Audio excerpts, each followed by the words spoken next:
All right, greetings, salutations.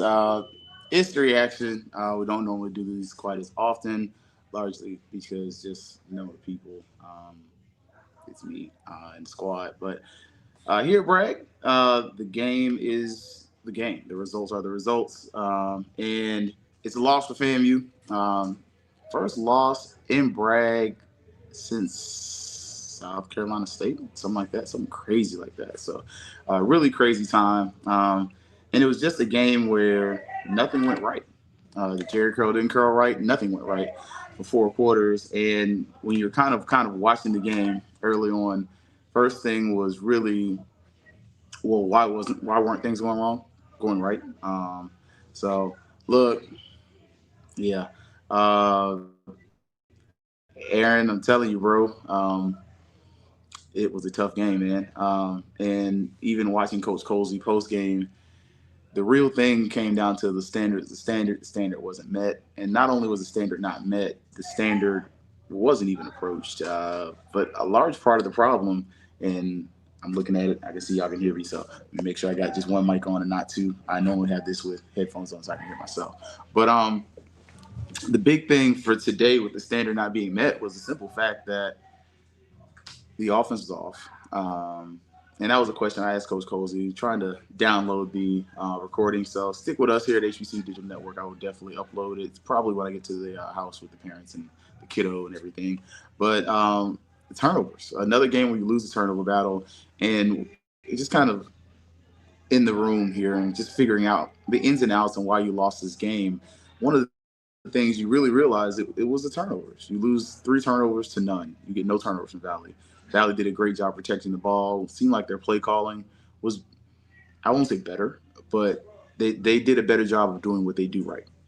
And whereas we did the stuff we don't do right, and we didn't try to highlight, in my personal opinion, what we do right as far as just play calling wise. You saw when we tried to utilize the tight ends and emphasize them in the game, the offense moved. When we went away from it and just started throwing deep balls, we saw things not go right. That's something that we've seen even in Danny Richardson's games, time from FAU, whatnot. The struggle has been to at times get them in the game and get them good to go and get them in there. Got some cleaners trying to come here. I'm here at the Lawson Center.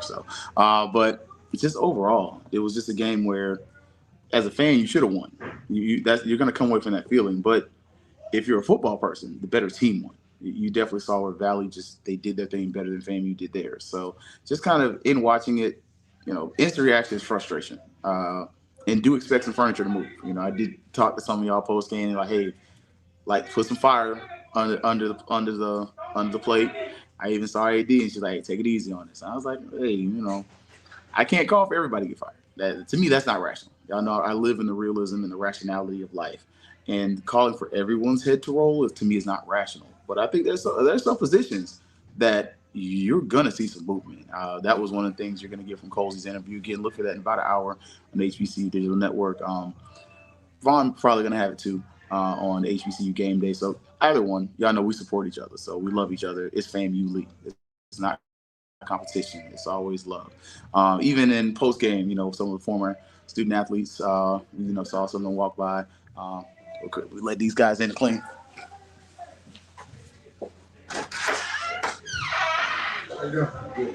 All right, so sorry about that, y'all. Again, live, unscripted, so it kind of is what it is. But it was a game where honestly Valley hit like their receiver, the quarterbacks. That was solid. Like if you are a fan of that, and if you're a Valley fan, that was something they did really well. If you are a FAMU fan, you're looking at the secondary, and there's a lot of WTF moments where you're wondering what's really going on. Why is this team not playing the way they should? And overall, it comes away with a loss. I mean, you can't have three turnovers. And honestly, you just look at special teams alone. Special teams, you can easily equate 17 points of what Valley was able to get in this game directly to special teams. Bad punts, multiples, missed snap at the beginning of the game, which leads to their first touchdown, and a missed field goal.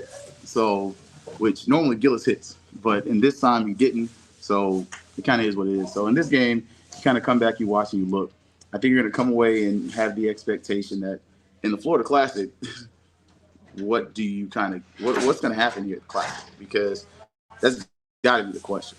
Like going into the Florida Classic, Cookman looks like they're figuring what the hell they got going on, and you look lost. This is something where, it's easy to say there's going to be some soul searching that's going to take place. That's the easy talking point. That's the easy thing to say. But I think the real thing to say here is that going into next year, what changes are going to be made that are going to make this team better? Are there going to be some changes made going towards recruiting? Because there weren't a lot of recruits at this game. I looked at that and I was looking around like, where are these kids at? I don't see a lot of them. So there just may be difference in vibe, different philosophies, but also, your running backs are fumbling. I mean, we got close to 10 fumbles on the season easily. You look in the red zone, I know held 3, obviously. I mean, 3 huge fumbles, in the red zone. And that's a question of, okay, is that player or personnel? So, again, you're going to hear from Colsey in the post-game interview that some tough conversations are going to be had. Some things are going to be changed about this FAMU program, because you cannot, and I mean cannot, lose games at home. Like, you cannot. That's can't happen. Not at Bragg. Not to a team that hasn't won a game. So you go from a team you lost to a team that had no wins. Now you have a losing streak, opposed to a however many game home streak. You've got to, one, re-engage the fan base, because Coley's going to state in the post-game presser that you lost a lot in this game. He understands. He knows what's up. But you lost more than just that. The other thing, you lost a streak, and you really lost that kind of favor of, Coley's going to admit, hey, there were people that really had my back in this process, and I disappointed them. And you can see where he's going to wear it on his face and whatnot. So again, stick with us, HBCU. Give me about a good hour or so. I'll upload it. I upload it pretty straight raw. I don't edit it and all the other things. Whatever I get is pretty much what you get. Like, I don't alter it and make me look better, make me sound better. I keep it what it is. So, well, you good, bro? You have all those. I'm not. This one. Yeah. So now we got somebody helping us out, man. So, but yeah. So again, long story short for this game, if we're gonna keep it what it is, FAMU lost, and a loss that should not have happened. And this is a loss where all of a sudden you start those wheels churning for, hey, whose furniture's moving? Like, so that becomes the real question and the real comment going forward, and really even going into the offseason. Like, you're going into the Florida Classic, and that question is there: who's staying, who's going? You're gonna hear the names called for some people to go.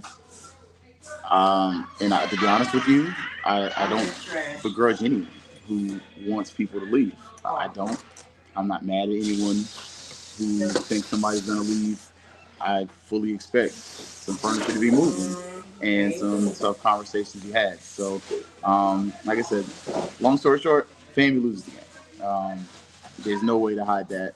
There's no way to, shirk around it. You can go to whatever message boards. And if you're like me, I don't do the message boards. Partially because when I speak facts and you speak opinion, and you want to argue opinion, I stop speaking facts. So, but those kids have a 8 to 10 hour bus ride to really have a lot of fun and enjoy. Back to Itabena. So, we're going to be able to see what this looks like going forward. Again, what position is going to have some movement. I'm definitely going to ask the question of, which I don't know if y'all can close the door, but I don't know who may go. I do know for me, look, special teams, I got questions. Like, I'm just going to say it like that. Like, special teams, I don't need to see that anymore. None of it. None of what I saw from special teams do I need to see again. So, y'all threw it out on yes, ma'am. So, again, special teams, I don't need to see any more of that. I kind of know what it is. It's been what it's been for 2 seasons. So, running back wise, kind of is what it is. We've seen this movie before as well. So, long story short, we kind of seen this movie, and we know how it ends. It ain't looking great right now. And if you are really wanting for more, you're like me. We all want more. And going in the classic, I need more. Like I can't another week of a year of that is not what I need. So definitely gotta be able to figure out what's gonna go on with this, how this is gonna move forward.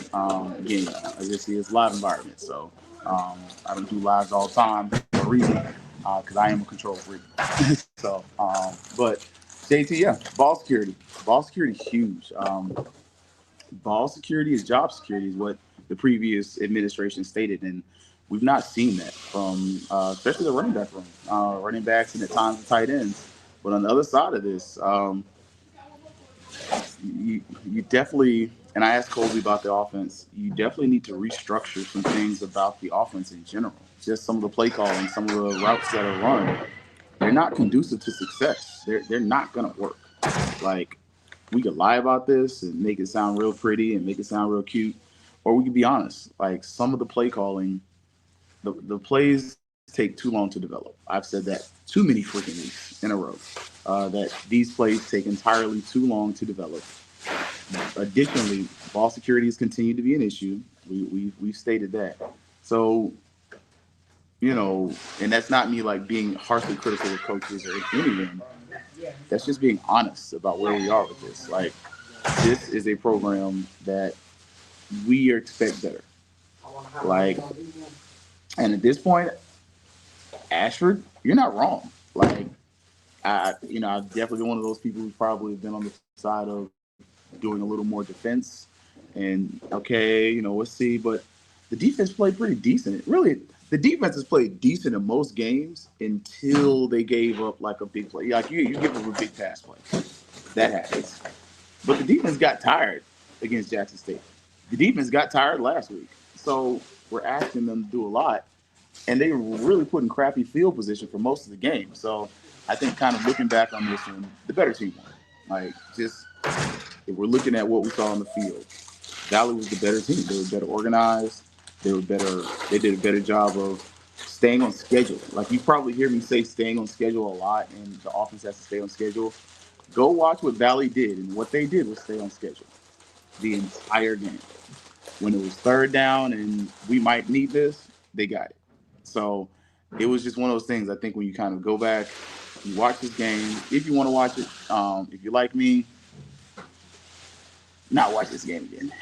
It's like, I'm not because the low lights were the low lights. Now I definitely gonna produce the pictures and everything for Rattler Boosters, NAA, Fangs Up, FQ, FAMU, all those groups. But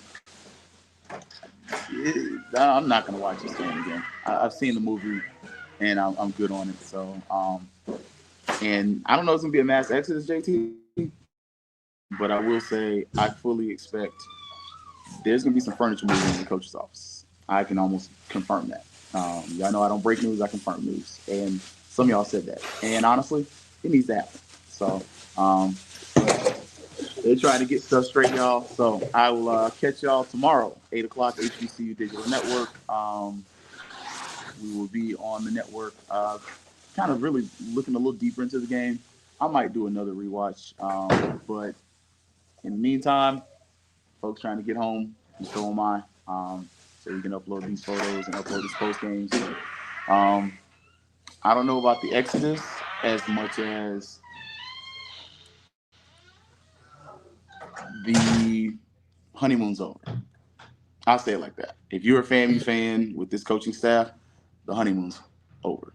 There is no more, the streak. Everything is anew.